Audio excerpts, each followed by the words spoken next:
Like I mentioned, a lot of hazards, so gotta watch your footing around here. And whoever dared this, all I can say is they're freaking nuts.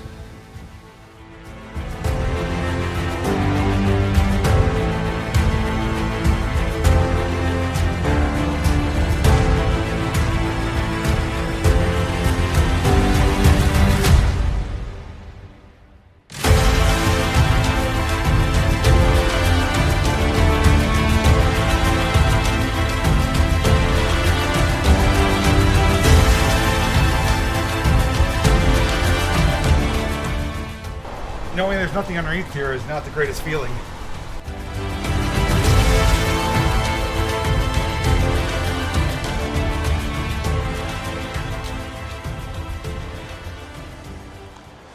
Behind me, and even these pieces right here beside me, are the remains of a structure that was involved in a devastating flood. That flood not only killed dozens of people, but it wiped out a town and even a mill. What we're checking out today is the remains of the Austin Dam, and later on, part of the Bayless Pulp and Paper Mill. If you want to learn more about it, all you need to do is come along with me.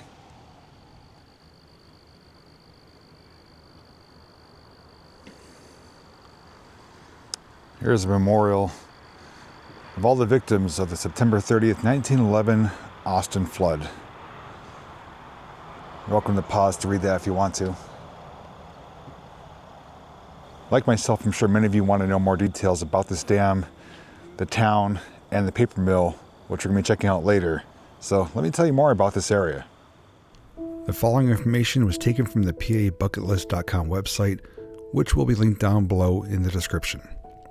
By the year 1900, the tiny town of Austin in Potter County, Pennsylvania, had experienced floods, fires, and a declining local economy as the hemlock forest that fueled the area timber mills had been clear-cut in the years before. The smaller pulpwood trees that grew up where the clear-cut hemlocks once thrived were attractive.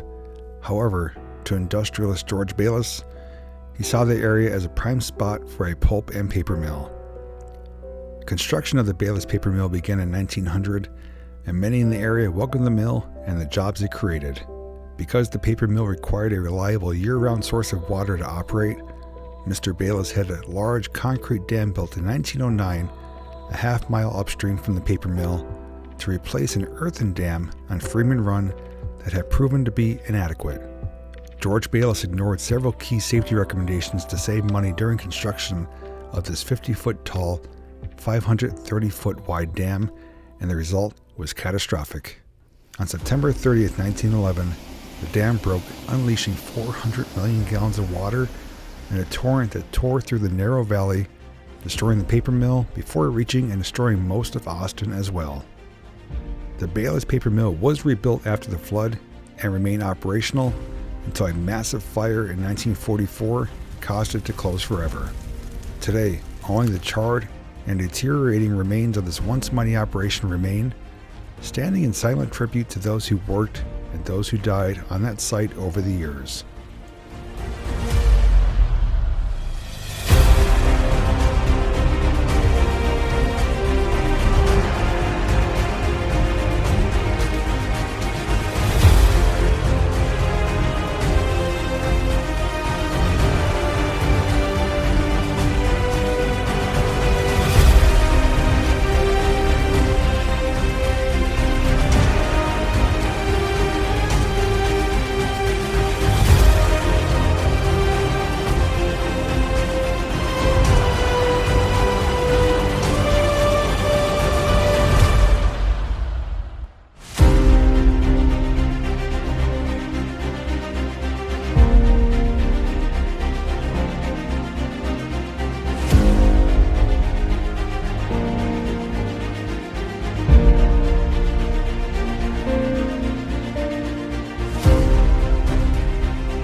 Now typically with dams, when they're in operation, they're one flat wall just like that. But as you can see, that's not the case here.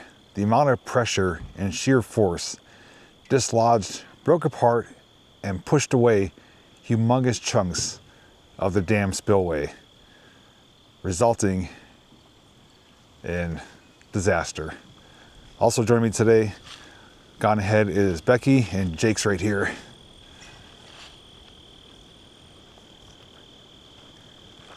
As you come up close to it, you can see it's not pure concrete. It's a mixture of different materials, large rocks and boulders, some concrete mix, rebar sticking out, and obviously it's been eaten away and weathered over the many decades.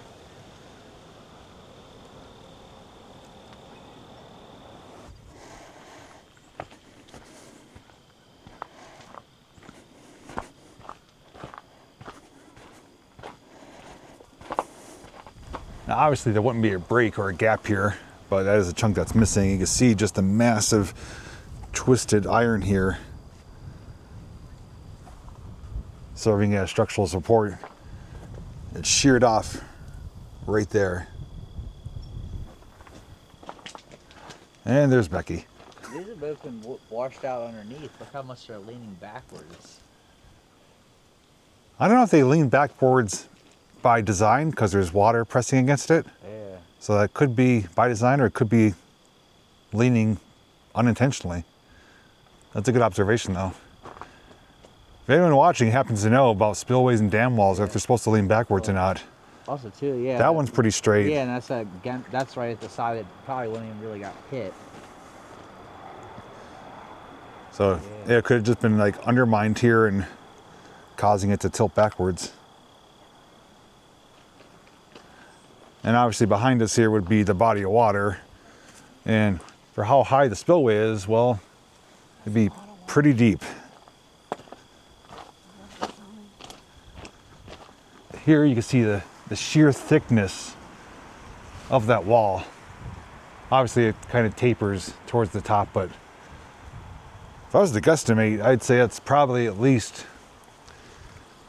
I'd say 12 to 15 feet thick right there.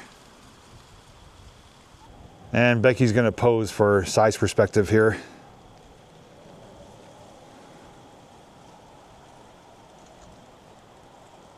Yeah, it's big. Not any good.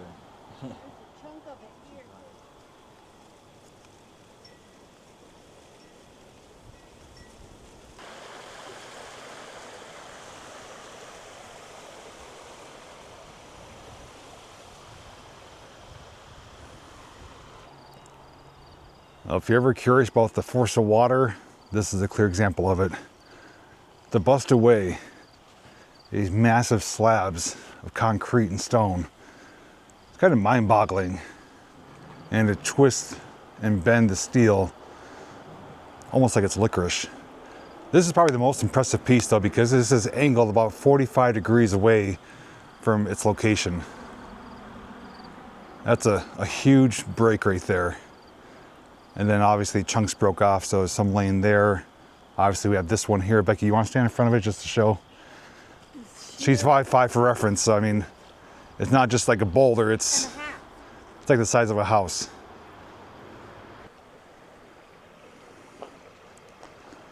And all it's left today is just a little stream or babbling brook. And just to think, this water that we see here today flowing down is the same source of water that they were damming up that broke this dam.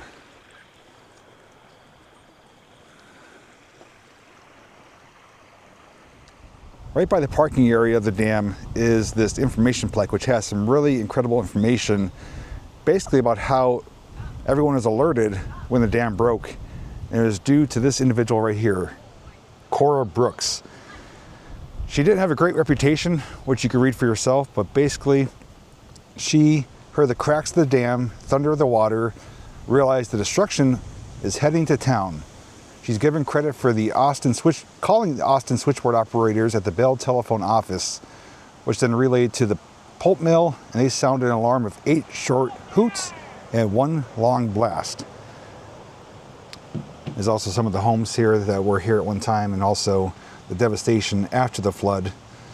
And this is where we're heading to right now, the paper mill, which is also affected not only by flooding, but by fire as well.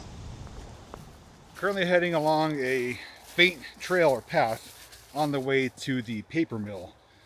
Jake's joining me, Becky's waiting behind. It's a little bit of a trek, and according to what Jake said, the area we're going to, he's been there before, but there's a lot of hazards involved. And also, audio is going to sound different for the remainder of this video because, as you can tell, I shed a layer. It's getting warm out, and my wireless microphone was attached to my hoodie, so it's also a windy day, which is not ideal, but I'll make it work. We're too far in now to go back for it, so once we do approach the mill, we'll check it out from there. Just like that, start seeing ruins and remnants in the distance. And then hiding in plain sight, right before us, is a pretty good sized tower. That means we've officially arrived at the Bayless Pulp and Paper Mill.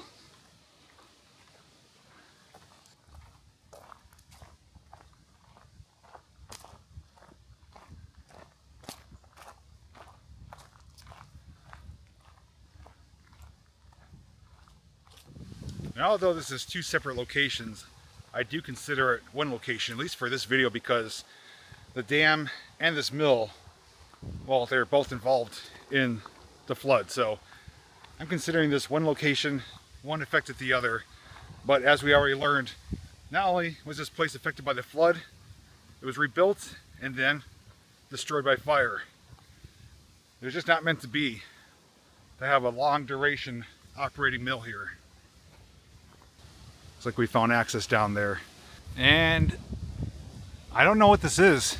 It's 3 columns though, all connected. There's little platforms. Looks like you can at one time crawl up the center on that ladder, which obviously, even if it was fully intact, I wouldn't be doing it. But they almost appear like silos. There is an opening there, so we could probably peer inside, take a peek. Anyone missing a rusty bicycle? If so, I found it right here.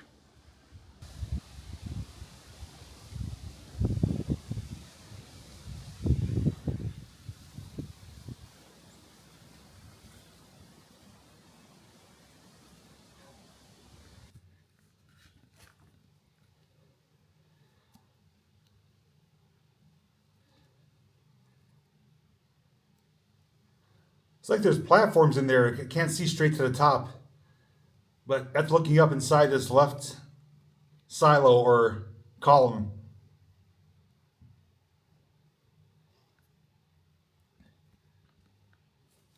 It almost appears these different levels, like where Jake's standing, maybe are inside as well, because I couldn't see straight to the top.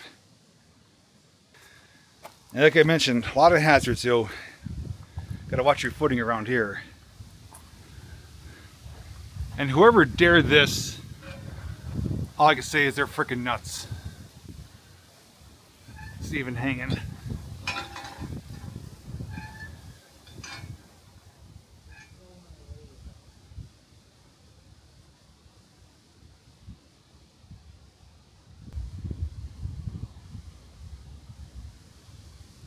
never seen so many.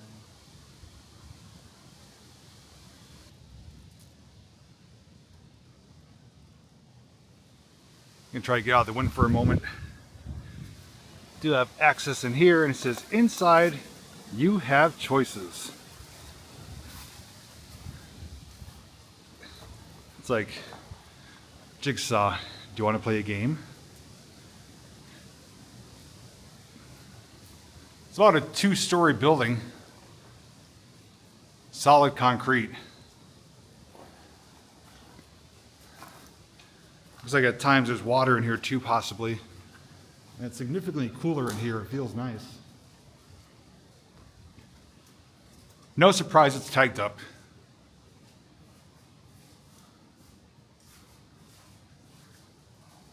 There's a sense of scale with Jake in here. See a lot of exposed rebar up on the ceiling.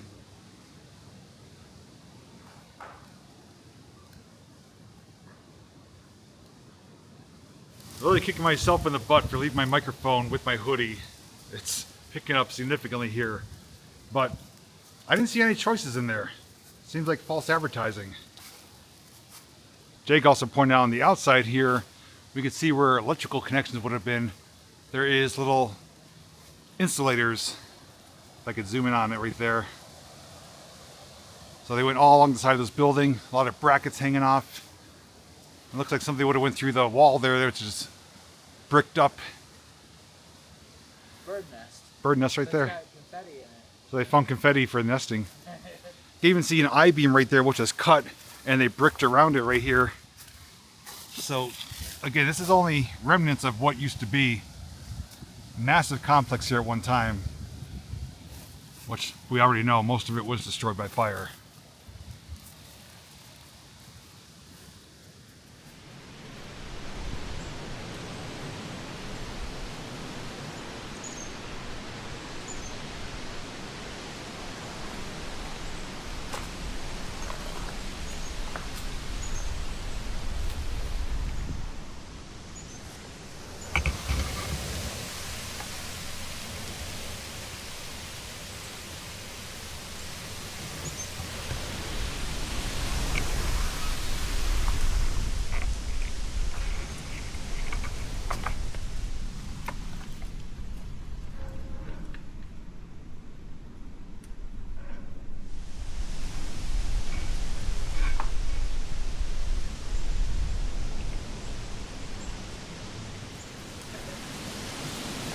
You can see it's kind of rough going through here to get from one site to the other. We're trying to look for the other buildings, which I think are going to be back in this direction, but definitely come prepared to get dirty and things on you. Yep, and there it is. Right there. Walked in on ground level here. You could see a lot of columns, not a real high ceiling. Maybe 7 foot at the most. Kind of a sandy floor as well, but numerous holes all around. Like I said, there's a lot of hazards. I do see some water down there, but it's not completely flooded. But I don't know why all these holes are here. They look like they're intentionally busted through. But right over here though, Jake said that this is the remnants of the elevator shaft, which I guess is also our access to the basement. So it looks like it would have went straight up out of the building like a freight elevator, big enough for equipment or something heavy.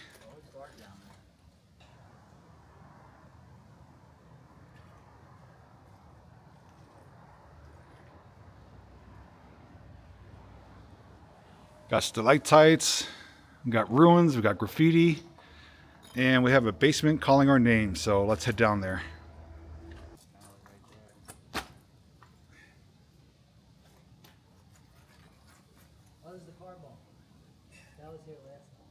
Yeah, Jake made a great observation. You can see this brick wall is partially busted out.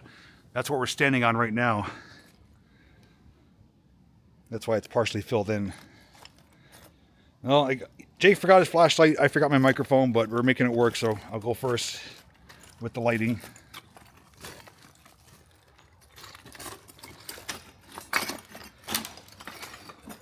Watch for animals. There's an animal dropping, so I don't know what they are though. Oh, it's much cooler down here. Watch this stuff. Watch it too. There's pretty good clearance. Oh, it's a muddy mess. Yeah, we might not be able to go that far, but this is a look around. I gotta walk down here before that. Last time I came down here, it was like literally the water was probably up to. Yeah, you can see people's footprints are filled in with water, so won't be going more than just a few feet, but at least you get a glimpse of what's down here. And all those natural skylights is, well, they're not natural, but I should say the skylights that you see are those holes from up top. Looks like a washing machine tub right there. Looks like it keeps going in that direction over there through an opening, like another part of the building. That might be where the stairwell is too. Yeah, it looks like we could keep going upstairs maybe or outside. And all these holes have rubble and rubbish at the bottom. What is it, carpet? It said rubbish. Rubbish. Some sort of yellow carpet stuff, shag carpet. Yeah, it is shag carpet.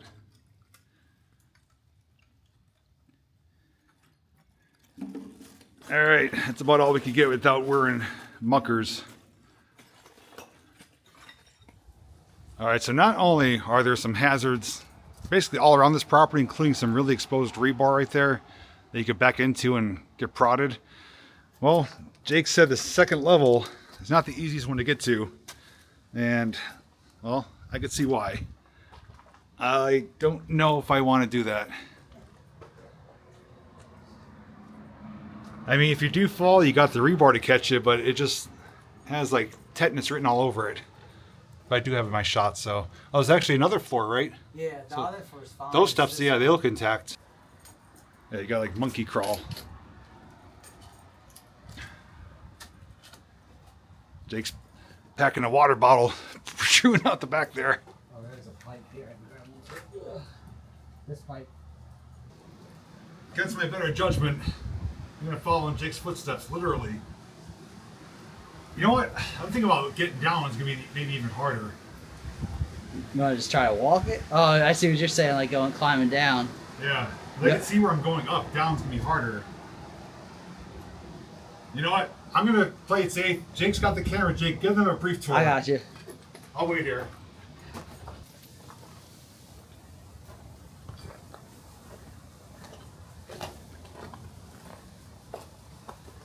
Oh, somebody had like a little fire pit up here or something. It's a whole bunch of tin paper. And that little thing here.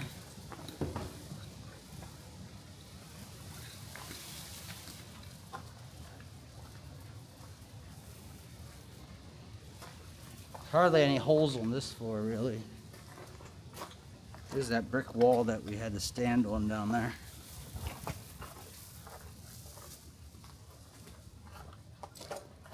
Oh, there's Jay.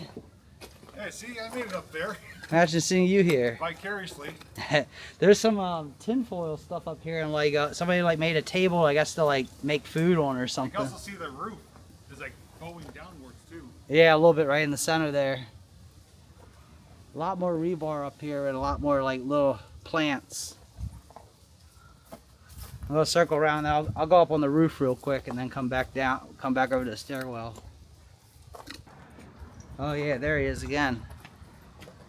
Look at those steps over there. Yeah, we're gonna there and there's gonna be another. There's like chambers you can go inside of.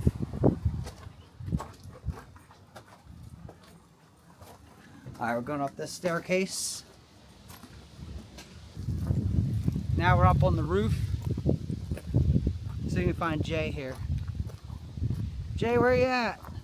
In here, over here. Above you. But you guys can see there's like nothing but trees up here. I'm not gonna walk far on this because a lot of the ceiling here is pretty much gone. I won't do this, but you can walk across this and go down over there. If you want to find a way up, you can come up this way and come right over. Oh yeah, okay, I'm right there. Big thanks to Jake for being my assistant cameraman. Yes, I could have made it up there. Was it worth the risk to me? No. Especially since he said it was nothing really that great, just a lot of overgrowth. But as I was waiting for him, I made a few observations out here. First thing I noticed is the different building elements. Most of it we already know is concrete. We've seen a lot of brick, but then we have this tile, which is almost like terracotta. And it's used in random places. So right there on the inside is brick, the outside is that terracotta. Down here is a combination of both. I don't know if there was a specific purpose for that, or it's just what they had on hand maybe. But also, this big open space was a building. It wouldn't have been open like this. As Jake showed you, that top part there, that's basically where the building would have been. And we're essentially walking on another part of the basement. There are holes actually all over here. Again, hazards galore here. That's wet down there. And there's rubble everywhere. But holes upon holes upon holes. So it is one of the more dangerous locations I've been to that you could freely come to. And yeah, that is flooded down there. A few feet of water at least. And just little openings every so often. So pretty fascinating. But as I just did mention, this is a legal site to come to. It is essentially like a tourist attraction similar to Concrete City. This is on Google Maps. There's reviews here. It's not posted for this site it is a public access site where you can come and observe, document what's left of a once former massive mill operation. We're gonna find out what's down there right now.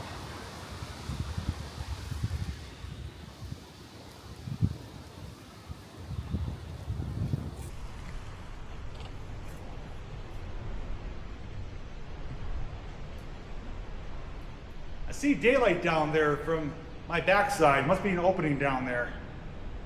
And the water appears to be moving.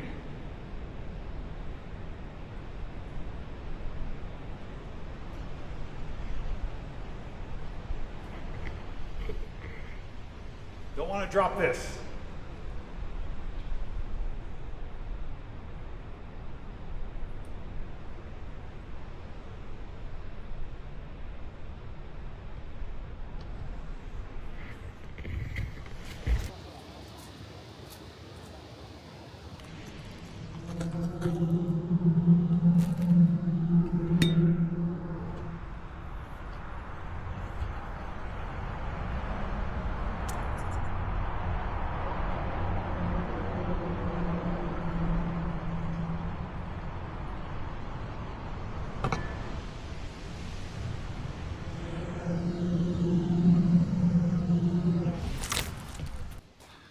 Without a doubt, this is definitely giving me Concrete City vibes.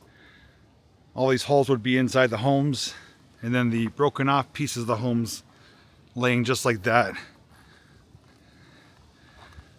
And this area looks especially interesting because there's all these little curvatures which appear to be tanks. It's all exposed rebar now. Yeah, that water is murky and scary looking. It's a nice message. Have the day you deserve. Hopefully you deserve a good one. And that is deep. Let's see. I hear my echo down there too. Echo! And it's flooded. This might be the bottom of the tanks.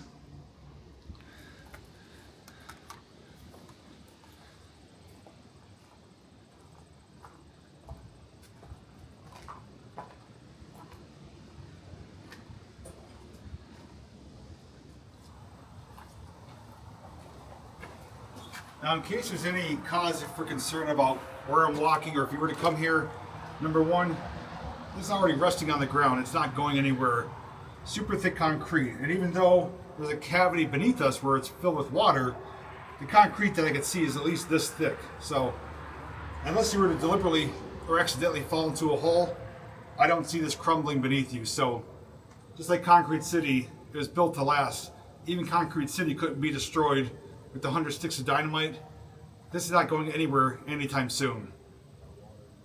I'm not sure if we're going to be walking up those. Those look actually more doable than the ones I chickened out on. But I observed that they would have continued straight down. So the rebar comes down. You can even see the slant of the concrete.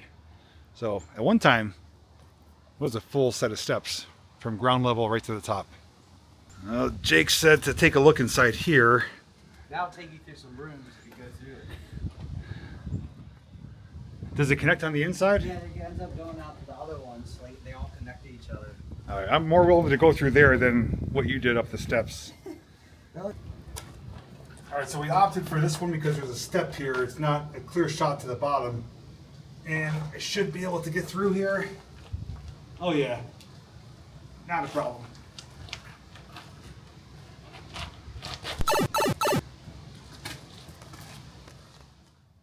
It's like the Willy Wonka factory.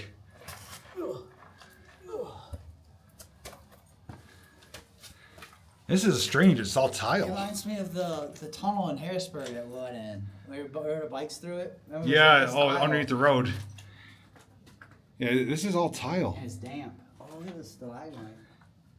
Yeah, it's all like growth on it. And that's like the smallest of doors though. So this looks like gravity would have fed down here because it's sloping downwards. Everything's sloping down, the walls, the floor. Maybe to spill out into the opening there. And okay, not what I was expecting. But this all connects. So we're just on the outside of these walls, and look at the curvature.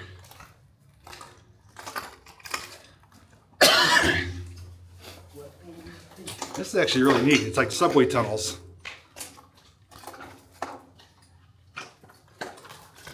I'm thinking this would have been full of water, right?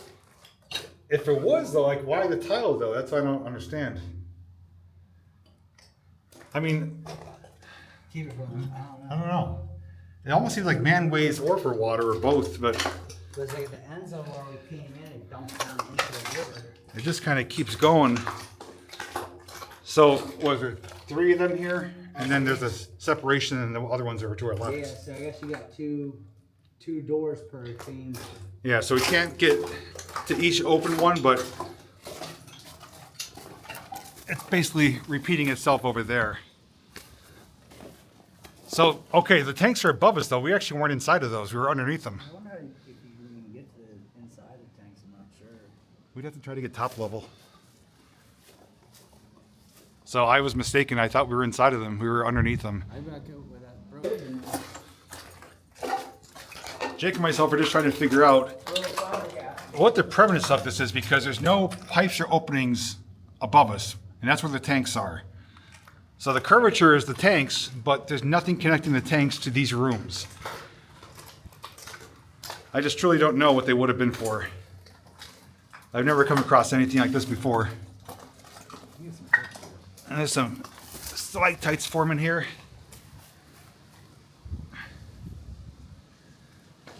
So our best bet is to snoop around, try to get up here. Right here, you think?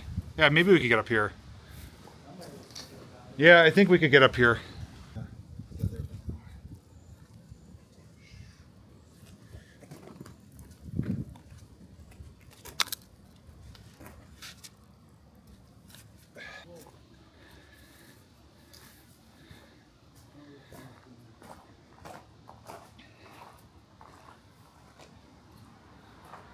So the only thing I'm seeing here is some spouts and pipes coming out of the tanks.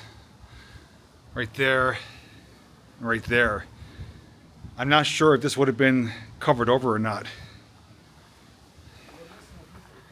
And there is our staircase, which I think I'm gonna do it.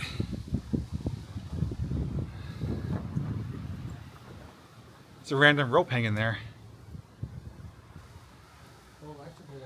Oh yeah, there's conduit. There was a light probably right there. It's hard to tell if there's a roof over the whole thing or even over right in front of us here. It's like little slots, like separated chambers. Why do they fill this area? Came to the opposite end just for a look. And a couple more observations is there's a hatch there that could lift up the sliding door. So something could spill out of there.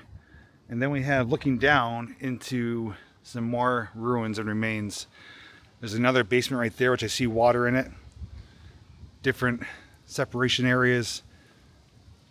I'm imagining this was still a building right here too.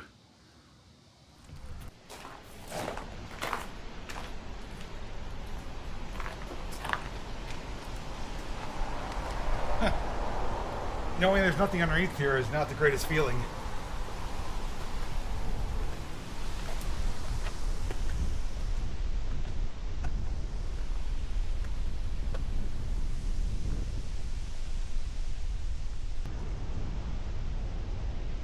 I was like, I'm staying low while going up this thing.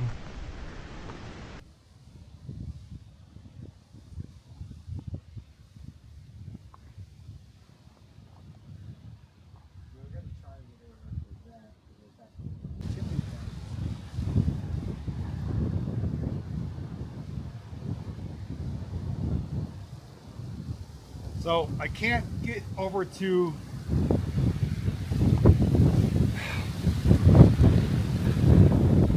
this wind is killing us here. I'm gonna stay right here. I can't get over to the top of the tubs, especially with the wind. I don't like it. So I'm gonna use my secondary camera, which extends out 10 feet, come hopefully we'll get a view down inside. Tree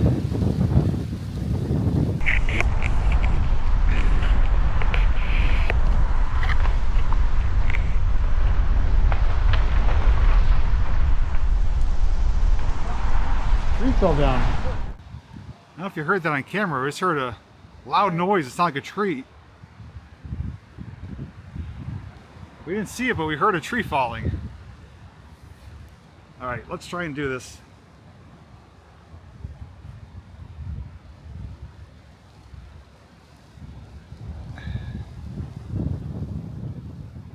I can't reach all the way.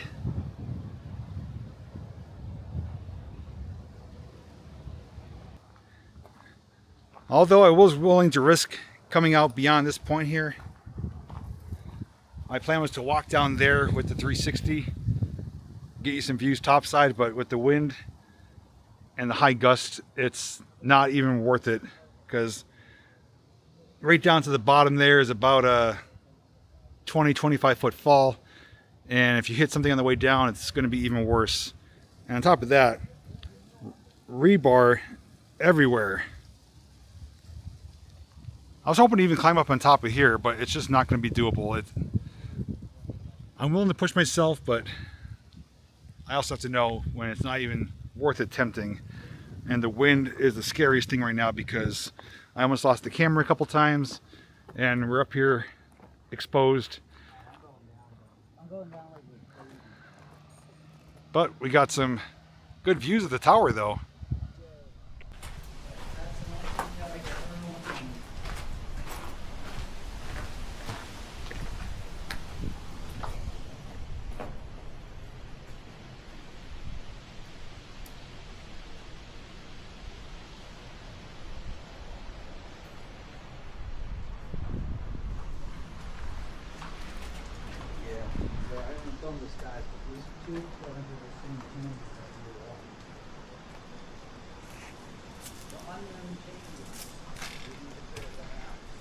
Look at that. Someone must have hit that. Someone hit it hard.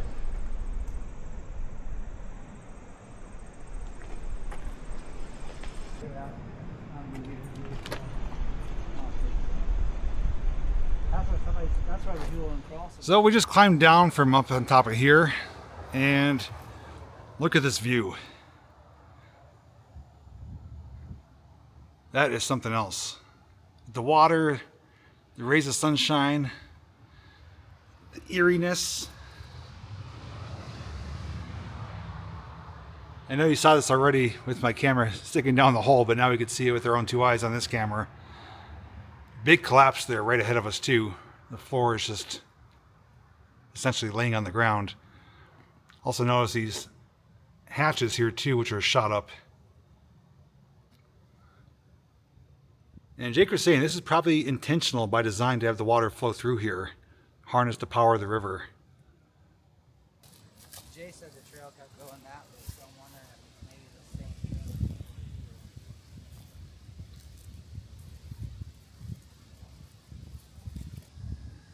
thing. Alright, I went about as far as I'm wanting to go. Jake is actually down there. He said he found another building. At least part of a building. I actually got lost a little bit too after we came off. Around over there, I was showing you underneath where the water is. And I was hoping to take a trail to come over here. Well, I took a trail and it took me clear in that direction. Really thick overgrowth. I got covered in stuff. I got cut up with pickers, stickers, and it became a sweaty mess. So wrong direction, found my way back, found Jake over here. But just really fascinating area, especially knowing that almost anywhere you're walking, you may not be walking on the true ground. Like you feel like this is the ground, but there's water beneath it. And then there's the ground down there. And there's all these different levels and tiers and walls and a tripod right there, as I'm calling it. Also really curious about that too, because Jake and myself both spotted windows up there as if there's rooms up there. Was it like a control tower? Was something sent up there or dropped down through there? A lot of unknowns. That house right there would have a nice overview of this mill. And just to think, this is only a fraction of what used to be a literal shell of its former self.